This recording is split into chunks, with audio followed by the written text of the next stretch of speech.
주아롱쌤 책 읽는 시간입니다. 오늘은 주식 관련 도서를 한 권 알려드리도록 하겠습니다. 이 책은 주식 도서의 어떤 고전인데요. 투자의 내기둥이라는 책인데 좀 과거 책이긴 합니다. 그런데 여러분들이 읽으시는데 시대적 상황만 과거지 어떻게 보면은 지금 현재의 어떤 시대와 견주어도 인간의 본성이나 어떤 심리 같은 것들은 크게 다르지 않기 때문에 이 책도 꼭 한번 읽어보시고요. 이 책 안에 좋은 내용이 많이 있기 때문에 조금 많이 소개시켜 드릴까 싶습니다. 제일 좋은 것은 책을 직접 사서 보시는 게 제일 좋을 것 같습니다. 오늘은 그 안에 주식의 죽음이라는 소제목을 갖고 있는 단락을 알려드리려고 합니다. 제목이 조금 쇼킹한 제목이긴 한데 1970년대에 남았던 그런 내용들을 가지고 얘기를 해주고 있습니다. 이 글이 얘기해주는 부분은 뒤에 교훈이 나와 있기 때문에 여러분들이 그 교훈까지 잘 들어보시면 좋을 것 같아요. 책 내용 들어가 보도록 하겠습니다. 주식의 죽음, 1979년 8월 비즈니스 위크지에는 주식의 죽음이라는 제목의 커버 스토리가 실렸다. 당시 독자들 대부분은 이 기사가 무엇을 말하고자 하는지 충분히 이해했을 것이다. 1973년 1월 천선을 돌파했던 다우존스 평균 주가는 6년 반이 지난 이 무렵 875 수준에서 움직이고 있었다. 게다가 물가 상승률은 연 9%에 달했다. 1973년에 1달러를 주식시장에 투자했다면 이제 구매력 기준으로 71센트밖에 안 된다는 말이다. 그것도 배당금을 전부 재투자했다는 전제 아래 그렇다. 그러면 당시 주식시장 상황이 얼마나 침울하고 소름 끼치는 모습이었는지 비즈니스 위크의 허락을 받아 기사 내용을 그대로 옮겨 보았다. 대중들은 이미 오래전에 주식을 다 팔았다. 그리고는 더 높은 수익률과 인플레이션을 방어할 수 있는 투자 상품으로 옮겨갔다. 그나마 주식시장의 마지막 보루였던 연기금 펀드마저 이제 부동산과 선물, 금, 심지어 다이아몬드에 투자할 수 있는 길이 열림으로써 보유 주식과 채권을 팔 수 있게 됐다. 주식의 사망 상태는 영원히 이어질 것처럼 보인다. 어쩌면 언젠가는 소생할 수 있겠지만 빠른 시일 안에는 불가능할 것이다. 요즘 시장 분위기와 한번 비교해보라. 당시 금값을 보면 1968년 온스당 35달러에서 1979년에는 500달러를 돌파했고 다음에 정점에 다다랐을 때는 800달러마저 넘어섰다. 지금은 그래도 주식 투자로 돈을 벌었다는 사람 이야기를 들을 수 있지만 1980년도 무렵에만 해도 연리 6%의 모기지 자금으로 집을 사두고 여유 자금을 실물 자산에 투자하는 게 현명하다고 여겼다. 주식과 채권 같은 종이 자산은 이미 한물간 투자 수단으로 치부됐다. 비즈니스 위크의 기사를 계속 읽어보자.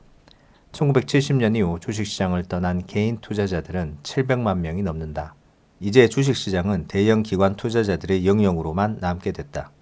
그러나 기관들 역시 주식과 채권에 투자했던 자금을 계속해서 다른 투자 상품으로 이동시키고 있다. 거대 자금을 운용하는 기관 투자가들이 주식시장과 채권 시장에서 한꺼번에 수십억 달러를 빼버린다면 미국 경제는 최악의 상황을 맞을지도 모른다. 살로몬 브라더스의 파트너인 로버트 S. 살로몬 주니어는 이렇게 말한다. 기관 투자자마저 빠져나가 버린다면 한 나라의 부가 움직이는 거대 시장의 유동성이 고갈돼 한낱 우표 시장으로 전락할 위험마저 있다. 이건 아주 흥미로운 현상을 전해주는 대목이다. 1960년대 말에는 미국 가정의 30%가 주식을 보유했다. 그런데 1970년대 말과 1980년대 초에는 주식 보유 인구가 15%로 떨어져 바닥을 쳤다. 그리고는 다시 상승하기 시작해서 처음에는 서서히 증가하다가 주식시장의 인기를 끌자 빠르게 늘어난 현재는 50% 이상이 주식을 보유하기에 이르렀다. 비즈니스 위키는 이어서 주식을 현명한 투자 대상으로 여기는 사고 자체를 공격했다.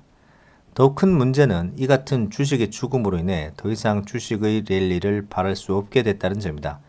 경기 침체와 회복, 호황이 이어지는 경기 사이클처럼 주식시장에도 사이클이 있어서 랠리가 다시 찾아오려면 적어도 10년 이상은 지나야 한다. 그런데 주식 투자 인구는 1970년대에 비해 700만 명 이상 줄었다.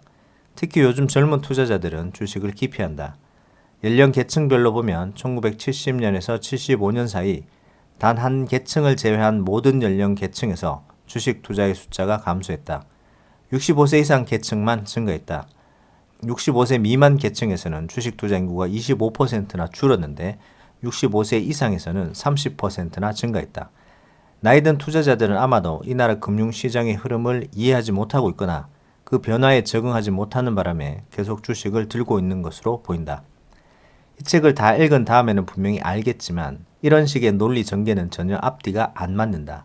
1979년 무렵 주식시장에 남아있던 노년층이 세상 물정을 모르고 부주의하며 망령이라도 든 것처럼 치부하다니 이건 정말 말도 되지 않는다. 이들이야말로 주식의 가치를 산정하는 전통적인 잣대를 잊지 않았던 유일한 계층이었다. 그렇게 해서 주식의 가치를 평가해보니 주가가 아주 싸다는 사실을 알게 된 것이다. 또 최악의 약세장이 지나면서 대개 아주 강력한 강세장이 온다는 사실도 알고 있을 만큼 경험이 풍부한 투자자들이었다. 미국의 자본주의 시스템 전체가 위기에 처했던 1932년의 바닥권에서 주식시장의 수익률이 배당금만 연 10% 수준이었다는 사실을 기억하는 투자자는 당시 우리 아버지처럼 극소수에 불과했다. 투자 세대라는 측면에서 볼 때 이와 정반대되는 현상이 2001년에 나타났다. 인터넷 거품이 터지자 은퇴한 계층이 아니라 미혼의 싱글 세대가 가장 큰 타격을 입었던 것이다. 설상가상으로 비즈니스 위크는 이렇게 기사를 마무리 지었다. 확실한 노후 대비 수단으로 우량주를 사두는 형태는 요즘 전혀 찾아볼 수 없게 됐다. 미국 기업의 한 젊은 임원의 말을 들어보자. 혹시 최근에 열린 주주총회에 가보셨습니까? 전부가 노인들 뿐이에요. 주식시장은 이제 활기를 기대하기 어려운 곳이 됐지요. 여기서 얻을 수 있는 교훈은 언제든 시장은 극단으로 치닫을 수 있다는 점이다. 시장이 비관적일 때 매수하고 낙관적일 때 매도해야 한다는 값진 가르침을 얻을 수 있을 것이다. 그러나 여기에는 이보다 훨씬 더 중요한 사실들이 숨어있다. 우선 인간의 속성상 최근 10년간 혹은 20년간의 수익률에 과도한 집착을 보인다는 점이다. 1979년에 아무도 미국 주시장을 매력적으로 보지 않았던 것처럼 2000년 무렵에는 상품 시장이나 이머징 마켓 주식시장을 누구도 거들떠보지 않았다. 두 번째로 주목해야 할 사실은 어떤 투자 상품의 최근 수익률이 아주 높다거나 아주 낮은 경우 구할 수 있는 최장기간의 데이터를 반드시 분석해 봐야 한다는 점이다. 무턱대고 최근 자료만 믿어서는 안 된다. 한 예로 비즈니스 위크도 분석 기간을 1900년부터 1979년까지로 길게 잡았더라면 주식시장의 명목 수익률이 물가 상승률보다 연 6%나 높았다는 점을 발견했을 것이다. 세 번째로는 자기 스스로 투자 수익률을 계산할 수 있어야 한다는 점이다. 비즈니스 위크의 기사가 쓰여졌을 무렵 주식시장의 배당 수익률은 연 5%였고 기업의 순이익 성장률은 물가 상승률보다 2포인트나 높았다. 따라서 주식의 실제 수익률은 이 두 가치를 합친 7%를 기대할 수 있다고 계산해야 한다. 실제로 그 이후의 투자 수익률은 11%였는데 이는 약세장에서 회복될 때 나타나는 밸류에이션의 급격한 상향 덕분이었다. 마지막으로 나름대로의 믿음을 갖고 투자하려면 상당한 용기를 가져야 한다는 점이다. 앞서도 언급했듯이 인간이란 머리에서 발끝까지 사회적 동물이다. 모두들 빠져나오려고 애쓰는 투자 상품을 매수하기 위해서는 보통의 투자자는 감당하기 힘든 대단한 배짱이 필요하다. 하지만 만약 과감히 이렇게 행동할 수 있다면 아주 흡족한 보상을 받을 것이다.